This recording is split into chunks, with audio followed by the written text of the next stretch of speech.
Pak Kapolri beberapa tahun yang lalu setelah peristiwa KM 50 sempat menyatakan janji di hadapan pertama kali yang harus kita lakukan adalah bagaimana mereka semua bisa kita seret. Di sini CCTV ini kan bukti yang otentik, yang luar biasa. Bagaimana kita ingat peristiwa Sambo umpamanya, itu kan bisa terungkap semua. Makin banyak anak umat Islam yang subscribe media-media Islam daripada kita subscribe media-media maksiat. Ini bisa menjadi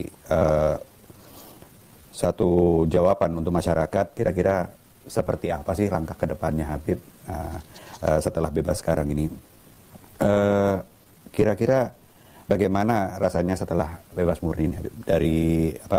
Dari pembebasan bersyarat ini kira-kira seperti apa? Alhamdulillah, terima kasih banyak buat semua rekan-rekan di Islamic Brotherhood televisi, IBTV. Jazakumullahu khairan jaza atas aktivitas dakwah IBTV selama ini yang luar biasa. Dan saya senang pada kesempatan hari ini IBTV bisa bersilaturahim untuk menanyakan. Akhirnya kami mencapai, ini kan masih berkeliaran bebas di sekitar kita. Kalau terhadap sosok seperti saya saja yang punya organisasi, punya jamaah, punya masa, mereka berani untuk menjadikannya sebagai target pembunuhan. Rencananya kan memang KM 50 itu kan yang ditarget kita. Nah, kalau sosok seperti saya saja mereka berani untuk menjadikan sebagai target pembunuhan, sekalipun itu merupakan pelanggaran hak berat, lalu bagaimana dengan sosok masyarakat biasa? Nah, jadi artinya kalau ini dibiarkan ke depan, masyarakat sipil biasa setiap saat bisa jadi korban. Jangan lupa itu, bisa jadi korban. Bahkan mungkin bisa lebih sadis, lebih kejam dari apa yang dialami oleh 6 Laskar FPI, yang mana mereka adalah santri-santri yang soleh, yang selama ini mengorbankan hidupnya untuk melayani para habaib dan ulama, dan juga melayani para pendakwah. Nah, jadi intinya di situ. Jadi kita melihat bahwa peristiwa pembantaian KM 50 ini peristiwa yang luar biasa, dan ini kriminal yang sangat sadis.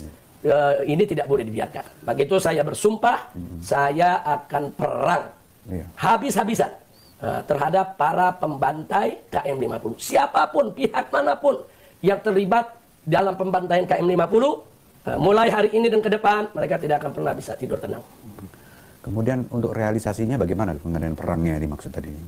Baik, begini, kalau kita bicara perang terhadap para pembantai KM 50, perang terhadap para pembantai ini berarti kan perang terhadap kejahatan, perang terhadap kezaliman, perang terhadap pelanggaran HAM. Nah, otomatis yang harus kita lakukan pertama kali adalah bagaimana mereka semua bisa kita seret ke pengadilan HAM untuk mempertanggungjawabkan segala perbuatan mereka. Nah, ini kan realisasinya. Lalu bagaimana untuk bisa kita menyeret mereka ke pengadilan HAM tadi? Kita akan melakukan berbagai macam upaya hukum sesuai dengan prosedur yang berlaku, baik nasional maupun internasional. Nah, itu akan kita lakukan. Bahkan kita sudah menyuarakan di beberapa pertemuan-pertemuan internasional soal KM 50. Termasuk di samping saya Habib Ali Al-Attas ini beberapa bulan yang lalu itu diundang dan hadir dalam satu konferensi hukum para pengacara sedunia tentang hak asasi manusia. Waktu itu di Turki ya, di Turki. Jadi di sana bertemu dengan para ahli hukum dari seluruh dunia dan kita mengangkat kasus KM 50. Dan responnya luar biasa. Jadi ada beberapa pengacara dari berbagai belahan dunia, baik belahan dunia Islam maupun juga Eropa sana. Mereka cukup terkejut melihat rincian kejadian daripada pembantaian KM 50. Dan mereka berkomitmen akan bekerja sama dengan para pengacara kita untuk menyeret para pelaku ini dalam pertanggungjawaban. Nah, jadi aslinya ini kan cara kita merealisasikan baik secara nasional maupun internasional. Nah, secara nasional sampai hari ini kita tetap mendorong Kapolri untuk membuka kembali kasus pembantaian KM 50. Karena Pak Kapolri beberapa tahun yang lalu setelah peristiwa KM 50 sempat menyatakan janji di hadapan DPR RI bahwa peristiwa KM 50 setiap saat Kapolri siap untuk mengusutnya kembali kalau ada novum. Nah, itu yang disampaikan. Nah, ternyata saya dengan para pengacara sudah mengkaji, bahkan kita sudah menggelar musyawarah nasional tentang KM 50. Nah, ternyata di sana kita dapatkan banyak sekali novum. Novum itu kan artinya bukti-bukti hukum yang selama ini belum sempat disampaikan di pengadilan. Nah, di antaranya seperti apa? Seperti CCTV KM50. Sampai hari ini CCTV KM50 tidak pernah dijadikan barang bukti di dalam sidang pengadilan KM50. Nah, gimana? Iya, termasuk saksi-saksinya. Nah, jadi sekali lagi di sini CCTV ini kan bukti yang otentik, yang luar biasa.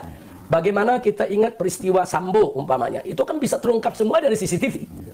Nah, kalau CCTV Sambo yang semula sudah disembunyikan, bahkan ada yang berusaha untuk menghapus, ternyata Mabes Polri bisa kok untuk mendapatkannya.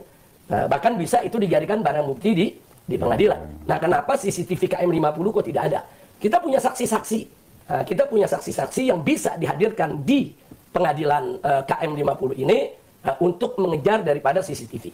Karena salah satu perwira dari gerombolannya Sambo di pengadilan Sambo itu terbukti yang menyapu bersih CCTV KM50. Nah, seharusnya kan ini menjadi modal buat Bapak Kapolri untuk mengusut kembali. Orang-orang novumnya ada kok. Enggak sampai di situ. Di sekitar tempat kejadian itu ada hotel, namanya Hotel Novotel. Itu juga lengkap dengan CCTV di seluruh sudut bangunan sampai di jalanan.